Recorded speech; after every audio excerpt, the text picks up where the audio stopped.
ಹಾಗೂ ಇಲ್ಲಿ ಕಾರ್ಯಕ್ರಮಕ್ಕೆ ಕಾರಣೀಭೂತರಾಗಿರ್ತಕ್ಕಂಥ ತಮ್ಮನ್ನ ಈಗಾಗಲೇ ಮುದ್ದು ವಿದ್ಯಾರ್ಥಿನಿಯರಂತಂದು ಭಾಳ ದಿನ ಆಯಿತು.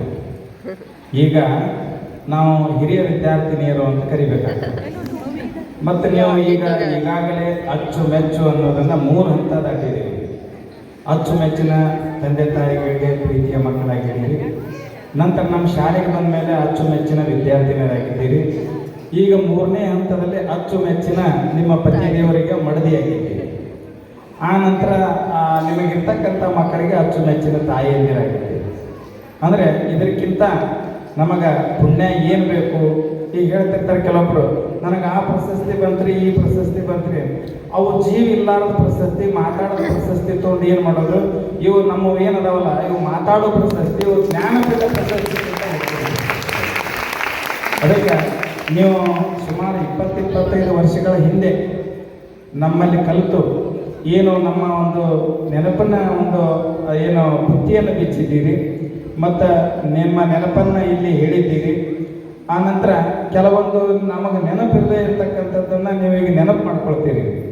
ನೀವು ನಿಜವಾಗಿ ಈ ಶಾಲೆಯಲ್ಲಿ ಬಿಟ್ಟು ಹೋದರೂ ಸಹಿತ ನಿಮ್ಮ ನೆನಪುಗಳು ಅಚ್ಚಳಿದ ಶಾಲೆಯಲ್ಲೇ ಉಳಿದಾವೆ. ಅದಕ್ಕೆ ಮೊನ್ನೆ ಮಂಜುಳಾ ಮತ್ತು ಸವಿತಾ ನಮ್ಮ ಮನೆಗೆ ಬಂದಿದ್ದರು. ಬಂದಾಗ ಎಲ್ಲ ಆದಮೇಲೆ ಮಂಜುಳಾ ಕುಲಕರ್ಣಿ ಕೇಳಿದ್ರು, ಸರ್ ಏನೋ ಅಂತಿದ್ರಲ್ರಿ ನೀವು ಅಂತ. ಅದಕ್ಕೆ ನಾವು ಹೇಳಿದ್ವಿ ಬದಾಮಿ ಅಂತ ಅಂತಿದ್ದೀವಿ. ಅದು ಬದಾಮಿ ಅನ್ನೋದು ಯಾಕೆ ಅಂದೀವಿ ಏನಂದೀವಿ ಅಂದೀವಿ.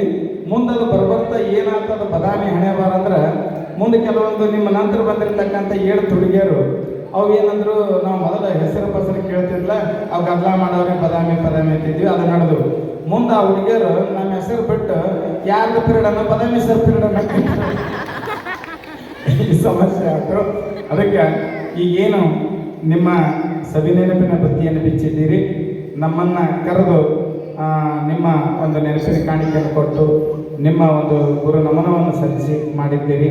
ಅದಕ್ಕೆ ನಿಮಗೆ ಉಳಿದಿರತಕ್ಕಂಥ ನಿಮ್ಮ ಭವಿಷ್ಯದಲ್ಲಿ ದೇವರು ನಿಮಗೆ ಆಯುರಾರೋಗ್ಯವನ್ನು ಕೊಡಲಿ.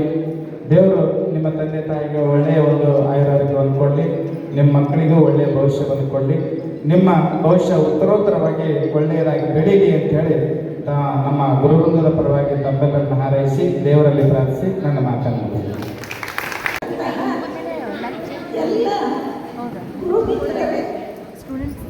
ಹಾಗೂ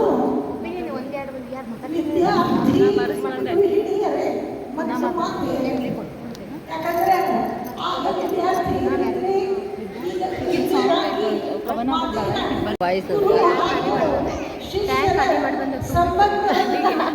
ಸಾರ್ಥಕಪಡಿಸಿದ್ರಿ.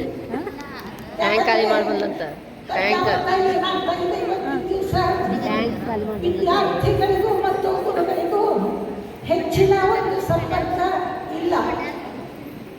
ವಿದ್ಯಾರ್ಥಿಗಳು ಶಾಲೆಗೆ ಬರ್ತಾರೆ, ಶಿಕ್ಷಕರು ಬಂದು ಕಲಿಸ್ತಾರೆ, ಹೋಗ್ಬಿಡ್ತಾರೆ. ಆಗ ಇರ್ತಕ್ಕಂತಹ ಒಂದು ಸ್ನೇಹ ಪ್ರೀತಿಯಾಗಲಿ ಬಾಂಧವ್ಯವಾಗಲಿ ಕಡಿಮೆಯಾಗೋದನ್ನ ನಾವು ದಿನದಿಂದ ದಿನಕ್ಕೆ ನೋಡ್ತಾ ಇದ್ದೇವೆ. ಇಂತಹ ದಿನಗಳಲ್ಲಿ ನೀವು ಎಲ್ಲರೂ ಸೇರಿಕೊಂಡು ನಮ್ಮ ಎಲ್ಲ ಶಿಕ್ಷಕರನ್ನ ಕಲೆ ಹಾಕಿ ನಮಗೂ ಸಹಿತವಾಗಿ ಶಿಕ್ಷಕರನ್ನ ಸೇರ್ತಕ್ಕಂತಹದ್ದು, ಮಾತನಾಡ್ತಕ್ಕಂತಹದ್ದು ಮತ್ತು ನಿಮ್ಮೆಲ್ಲರನ್ನ ಸೌಭಾಗ್ಯವನ್ನ ತಂದುಕೊಟ್ಟಿದ್ದೀರಿ. ಇವತ್ತಿನ ದಿವಸ ನೀವೆಲ್ಲರೂ ಬೇರೆ ಬೇರೆ ಕಡೆಯಿಂದ ಬಂದು ಇಲ್ಲಿ ಎಲ್ಲ ಸೇರಿಕೊಂಡು ನಿಮ್ಮದೇ ಆಗಿರ್ತಕ್ಕಂತಹ ಒಂದು ಯೋಜನೆಯನ್ನ ಹಾಕಿಕೊಂಡು ಎಲ್ಲ ಶಿಕ್ಷಕರನ್ನ ಮಾಡಿದ್ದಕ್ಕಾಗಿ ತುಂಬ ಹೃದಯದ ಧನ್ಯವಾದಗಳನ್ನು ಅರ್ಪಿಸ್ತೇನೆ.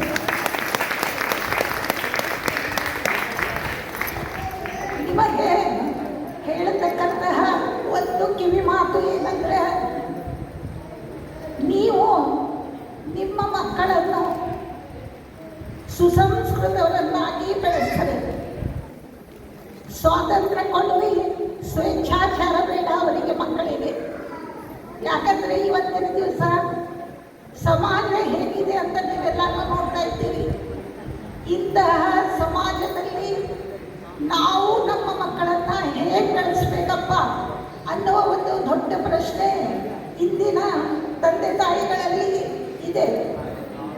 ಅದಕ್ಕಾಗಿ ಪ್ರತಿಯೊಬ್ಬರು ನಿಮ್ಮ ಮಕ್ಕಳ ಬಗ್ಗೆ ಸಾಕಷ್ಟು ಗಮನ ಕೊಡ್ರಿ, ಉತ್ತಮವಾದ ಶಿಕ್ಷಣವನ್ನು ಕೊಡ್ರಿ. ಅವರಿಗೆ ಸಮಾಜದಲ್ಲಿ ಒಬ್ಬ ಒಳ್ಳೆಯ ಪ್ರಜೆ ಆಗಲಿಕ್ಕೆ, ಒಳ್ಳೆಯ ನಾಗರಿಕರಾಗಲಿಕ್ಕೆ, ದೇಶವನ್ನು ಕಾಪಾಡಲಿಕ್ಕೆ ನಮ್ಮ ಮಕ್ಕಳು ಆಗಲಿ ಅಂತ ಹೇಳಿ ಪ್ರತಿಯೊಬ್ಬರು ಆಶಿಸ್ರಿ. ಇದರಿಂದ ಏನಾಗ್ತದೆ, ನಮ್ಮ ದೇಶವೂ ಕೂಡ ಮುಂದೆ ಬರಲಿಕ್ಕೆ ಕಾರಣವಾಗ್ತದೆ. ನೀವೆಲ್ಲರೂ ನಮ್ಮನ್ನು ಕರೆದು ಸನ್ಮಾನ ಮಾಡಿದ್ದಕ್ಕಾಗಿ ನಾನು ಮತ್ತೊಮ್ಮೆ ನಿಮ್ಮೆಲ್ಲರಿಗೂ ತುಂಬ ಹೃದಯದ ಧನ್ಯವಾದಗಳನ್ನು ಅರ್ಪಿಸ್ತೇನೆ. ಈ ಶಾಲೆಯ ಈಗಿನ ಪ್ರಾಚಾರ್ಯರಾದಂಥ ಸ್ನೇಹಿತರು ಹನುಮಣ್ಣವರಿಗೆ ನಾನು ಮೊದಲು ಅವರಿಗೆ ಧನ್ಯವಾದ ಹೇಳ್ತೇನೆ. ಎರಡನೇದಾಗಿ ನಮ್ಮ ಈ ಲ್ಯಾಮಿಂಗ್ಟನ್ ಶಾಲೆ ಗರ್ಲ್ಸ್ ಸ್ಕೂಲ್, ಅದರಲ್ಲಿ ಬಾಲಿಕೆಯರ ಶಾಲೆಯ ಅತ್ಯಂತ ಹಿರಿಯ ಶಿಕ್ಷಕಿಯರು. ನಾವು ಬರೋಕ್ಕಿಂತ ಮೊದಲು ನಾನು 1972 ಇಲ್ಲಿ ಬಂದನಿ. ಬಹುಶಃ ನೀವು ನಿಮ್ಮ ಇವರು ಯಾರು ಇಲ್ಲಿ ಹುಟ್ಟಿದ್ದಿಲ್ಲ. ಅದು ನನಗಿಂತ ಮೊದಲು ಗ್ರಾಮ ಪುರೋಹಿತ್ ಮೇಡಮ್ ಬಂದಿದ್ರು. ಆ ಹಿರಿಯ ಶಿಕ್ಷಕಿಯರನ್ನು ಈಗ ನೆನೆಸ್ಕೊಳ್ತಾ ಇದ್ದೇನೆ. ಅವರು ಮಾತಾಡ್ತಾರೆ, ನಾನು ಮಾತಾಡಿದ್ರೆ ಮಾತಾಡ್ತಾರೆ ಅವರು. ಆಮೇಲೆ ಕುಲಕರ್ಣಿ ಮೇಡಮ್ ನೋಡ್ರಿ, ಹಿರಿಯರಿಗೆ ನೀವು ಕರೆದು ಶಿಕ್ಷಕರಂತ ಹೇಳಿ ಗೌರವ ಕೊಡ್ತಾ ಇದ್ದೀರಲ್ಲ, ಅದು ಭಾಳ ಸಂತೋಷ. ಈಗಿನ ಶಿಕ್ಷಕರು ಇದ್ದಾರೆ, ಎಲ್ಲರೂ ಶಿಕ್ಷಕರೇ. ಆದರೆ ನಿಮ್ಮ ಮನೆಯಲ್ಲಿ ಹಾಗೆ ಸಂಪ್ರದಾಯ ಇರ್ತದಲ್ಲ, ಹಿರಿಯರು, ಮಧ್ಯಮ ವರ್ಗದವರು, ನಂತರದವರು, ಹಾಗೆ ನಿಮ್ಮ ಒಂದು ಟ್ರೀಟ್ಮೆಂಟ್ ಇರ್ತದೆ. ಅದಕ್ಕೆ ನಾನು ಗ್ರಾಮ ಪುರೋಹಿತ್ ಮೇಡಮ್ ಅಂದೆ. ನಿಮಗೆ ಭಾಳ ಮಂದಿ ಪರಿಚಯ ಇಲ್ಲ, ಯಾಕಂದ್ರೆ ನಾವು ಅವ್ರು ಕೂಡ ಸುಮಾರು 30-35 ವರ್ಷ ಕೆಲಸ ಮಾಡೀವಿ. ಆ ಮೇಡಮ್ರ ಇಲ್ಲಿ ಬಾಲಿಕೆಯರ ಶಾಲೆಯಲ್ಲಿ ಸುಮಾರು ಒಂದು 35 ವರ್ಷ 27 ವರ್ಷ ಮಾಡಿದ್ದಾರೆ ನೋಡಿ. ಅದು ದೊಡ್ಡ ಬಹುಶಃ ನಿಮ್ಮ ವಯಸ್ಸಿಗಿಂತಲೂ ದೊಡ್ಡದಾದ. ಅದಕ್ಕೆ ನಾನು ಹೇಳೋದೇನು, ಈ ಕಾರ್ಯಕ್ರಮ ಮತ್ತೆ ಭಾಳ ಟೈಮ್ ತೊಗೊಳ್ಳೋದು, 2 ನಿಮಿಷ ಮುಗಿಸ್ತೇನೆ. ಯಾಕಂದ್ರೆ ನಾನು ಮಾತಾಡೋದು ಕಡಿಮೆ ಮಾಡಿ ಸುಮಾರು 13 ವರ್ಷ ಆಯ್ತು, ಅಂದ್ರೆ ರಿಟೈರ್ಡ್ ಆಗಿ 13 ವರ್ಷ ಆಯ್ತು. ಸರಿ, ಇಲ್ಲಿ ಹಾಗಾದ್ರೆ ನಿಮ್ದು ಏನ್ರಿ ಕಥೆ ಅಂದರೆ, ನಾನು 40 ವರ್ಷದ ನಂಟು ಈ ಶಾಲೆ. 40 ವರ್ಷ, ಇಲ್ಲಿ 36 ವರ್ಷ, ಅಲ್ಲಿ 4 ವರ್ಷ ಪ್ರಿನ್ಸಿಪಾಲ್ ಆಗಿ ಕೆಲಸ ಮಾಡಿದ್ದೇನೆ. ಅದೇನೇ ಇರಲಿ, 40 ವರ್ಷದಲ್ಲಿ ನಮಗೆ ಎಷ್ಟು ಲಕ್ಷ ವಿದ್ಯಾರ್ಥಿನಿಯರು ಹೊರಗೆ ಹೋಗಿರ್ಬೋದು. ಅದಕ್ಕೆಲ್ಲರೂ ಕೇಳೋದಿಲ್ಲ ಬಂದ್ಬೇಡ ಸರ್, ನಾನು ನೆನಪು ಹಿಡಿದ್ರಿ, ನಾನು ನೆನಪು ಆತ್ರಿ ಅಂತ ಮುಖ ನೆನಪಾಗೋ, ಬಟ್ ಹೆಸರು ಮರ್ತಿರ್ತಾರೆ. ನಾವು ಶಿಕ್ಷಕರಿರೋದು ಕಡಿಮೆ ಸಂಖ್ಯೆ. ನೀವು ಒಬ್ಬ ಶಿಕ್ಷಕರನ್ನ 10 ಮಂದಿ ನೆನಪಿಟ್ಕೋಬೋದು. ನಮಗೆ ಲಕ್ಷಾನುಗಟ್ಟಲೆ ಮಕ್ಕಳ ನೆನಪಿಟ್ಕೊಳ್ಳೋಕೆ ಕಷ್ಟ ಆಗ್ತದೆ. ಅದಕ್ಕೆ ಹಾಗೇನಾದರೂ ಯಾರಾದರೂ ಕೇಳಿದಾಗ ನಾವು ನಿಮ್ಗೆ ಸರಿಯಾಗಿ ಗೊತ್ತಿಡಲಿಲ್ಲ ಅಂದ್ರೆ ಅನ್ಯತಾ ಭಾವಿಸಬಾರ್ದು, ನಮ್ಮನ್ನು ತಪ್ಪು ತಿಳ್ಕೊಬಾರ್ದು ಅಂತ ಹೇಳ್ತಾ ಇದ್ದೇವೆ. ಆಯಿತಾ? ಸರಿ, ಎರಡನೇದು ಮಾತಂದರೆ, ಈ ಒಂದು ಏನು ಗುರು ಅಭಿನಂದನಾ ಕಾರ್ಯಕ್ರಮ, ಗುರು ವಂದನಾ ಕಾರ್ಯಕ್ರಮ ಮಾಡ್ತಿರಲ್ಲ, ಇದು ನಮ್ಮ ಒಂದು 40 ವರ್ಷದ ಅವಧಿಯಲ್ಲಿ ಇದೊಂದು ಹೊಸ ಪರಂಪರೆ ನಮ್ಮ ಲ್ಯಾಮಿಂಗ್ಟನ್ ಗರ್ಲ್ಸ್ ಸ್ಕೂಲ್ ಹಾಕ್ತು ಅಂತ. ಬಾಯ್ಸ್ ಸ್ಕೂಲ್ನಲ್ಲಿ ಅಲ್ಲೆಲ್ಲ ಗ್ರೂಪ್ ಮಾಡ್ಕೊಂಡು ಅಲ್ಲಿ ಹೋಟೆಲ್ನಾಗ ಅಲ್ಲೇ ಇಲ್ಲೇ ಅವರವರ ಕಂಪ್ನಿ ಅಂದರೆ ಗುಂಪು ಕಟ್ಕೊಂಡು ಮಾಡ್ಯಾರ ಸುದ್ದಿ ಕೇಳೇನಿ. ಬಟ್ ನಮಗದು ಅಷ್ಟು ತಿಳಿದು ಬಂದಿಲ್ಲ. ಬಟ್ ಈ ಥರ ಸ್ಕೂಲ್ನಲ್ಲಿ ಎಲ್ಲ ಶಿಕ್ಷಕರು, ಹಿರಿಯರನ್ನದೇ ಕಿರಿಯರನ್ನದೇ ಎಲ್ಲರನ್ನೂ ಕರೆದು ನೀವೇನೊಂದು ಅಭಿಮಾನ, ಗೌರವ, ಸತ್ಕಾರ ತೋರಿಸ್ತಾ ಇದ್ದೀರಲ್ಲ, ಅದು ನಿಜಕ್ಕೂ ಶ್ಲಾಘನೀಯ. ಅದಕ್ಕೆ ನೀವು ಅಭಿನಂದನಾಗಬೇಕು. ನಿಮಗೆ ನಾವು ಧನ್ಯವಾದ ಹೇಳಲೇಬೇಕು. ನಾವೆಲ್ಲರೂ ಭಾಳ ಖುಷಿಪಟ್ಟಿದ್ದೇವೆ. ಗಡ್ದಿನಿ ಸರ್ ನಿಮಗೆ ಎಲ್ಲವನ್ನೂ ಹೇಳಿಬಿಟ್ಟಿದ್ದಾರೆ, ಅದನ್ನೇ ಮತ್ತೆ ಮತ್ತೆ ಹೇಳೋದಿಲ್ಲ ನಾನು. ಅದಕ್ಕೆ ನಿಮಗೆ ನನ್ನ ವೈಯಕ್ತಿಕ ಅಭಿನಂದನೆಗಳು. ಜೊತೆಗೆ ನಮ್ಮೆಲ್ಲ ಸ್ಟೇಜ್ ಮೇಲೆ ನೀವೇನು ಪೂಜ್ಯರಿಂದ ಕುದಿಸಿದಿರಲ್ಲ, ನಮ್ಮನ್ನು ಒಂದು ನಮ್ಮನೆ ಸ್ವಾಮಿಗಳು ಮಾಡಿ ಕುದಿಸಿದ್ದೀರಿ. ನಾವು ಎಲ್ಲರೂ ನಿಮ್ಮ ಅಭಿನಂದನೆಗೆ ಪಾತ್ರರಾಗಿ ಖುಷಿಯಾಗಿದ್ದೇವೆ, ಸಂತೋಷ ಆಗಿದೆ. ಇನ್ನು ನಿಮ್ಮ ಬಗ್ಗೆ ಹೇಳ್ಬೇಕಂದ್ರೆ, ನೀವು ನಮ್ಮ ವಿದ್ಯಾರ್ಥಿನಿಯರು ಅಂತ ಮೊದಲು, ನಂತರ ವೃತ್ತಿ ಬಾಂಧವರು ಇರ್ಬೋದು, ಕೆಲವರು ಗೃಹಿಣಿಯರು, ತಾಯಂದಿರು, ಆಮೇಲೆ ಇನ್ನು ಮುಂದೆ ಅಜ್ಜಿಯಂತರ ಆಗೋರು, ಇವೆಲ್ಲರಿಗೂ ದೇವರು ಆಯುರಾರೋಗ್ಯ, ಸುಖ, ಶಾಂತಿ, ಸಂಪತ್ತು ಎಲ್ಲ ಕೊಟ್ಟು ನಿಮ್ಮನ್ನು ಹೆತ್ತವರಿಗೂ ಸಹ ಒಳ್ಳೆಯದನ್ನು ಮಾಡಲಿ. ನಿಮ್ಮ ಮುಂದಿನ ಜೀವನ ಭವ್ಯವಾದಂಥ ಒಂದು ಜೀವನ ಆಗಲಿ ಅಂತ ಹರಿಸಿ ನಾವು ಗ್ರಾಮ ಪ್ರಯೋಜ್ ಮೇಡಮ್ ಮಾತು ಕೇಳಲಿಕ್ಕೆ ನಾನು ಇನ್ನೊಂದು ಮಾತು ವಿರಾಮ ಹೇಳ್ತೇನೆ. ಧನ್ಯವಾದ. ನೀವು ವಿದ್ಯಾರ್ಥಿಗಳು ನಮಗೆಲ್ಲ ಶಿಕ್ಷಕರಿಗೂ ಕೇಂದ್ರ ಬಿಂದುಗಳು.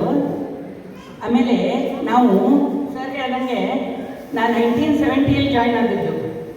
BSc ಆದ ಕೂಡಲೇ ಒಂದು ತಿಂಗಳಿಗೆ ಬಂದೆ ಸ್ಕೂಲಿಗೆ. ಬಂದ ಕೂಡಲೇ ಟೀಚರ್ ಕೆಲಸ ಸಿಕ್ತು. ಎಲ್ಲರೂ ಚರ್ಚೆ ಮಾಡ್ತಿದ್ರು ನನಗೆ, ನೀವು ಬಂದ ಕೂಡಲೇ ಬೋರ್ಡ್ ಕಡೆ ಮರೆ ಮಾಡಿ ಜಾಬ್ ತೊಗೊಂಡು ಶುರು ಮಾಡಿಬಿಟ್ಟಲ್ಲ ಅಂತ.